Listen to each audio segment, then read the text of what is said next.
بسم اللہ الرحمن الرحیم۔ السلام علیکم۔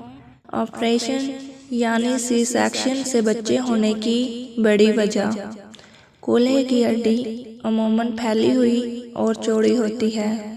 مردوں کے مقابلے میں عورتوں میں قدرتی طور یہ چیز زیادہ ہوتی ہے تاکہ آگے چل کر بچے کی ولادت میں سہولت ہو۔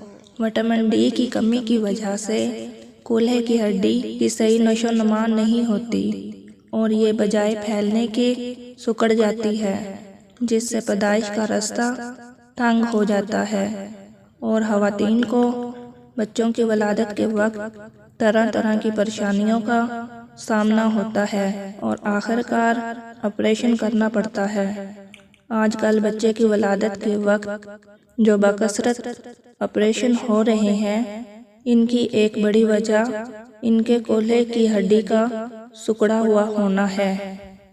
مزید اچھی ویڈیوز دیکھنے کے لیے میرے چینل کو سبسکرائب کریں، لائک کریں، شیئر کریں۔ اللہ حافظ۔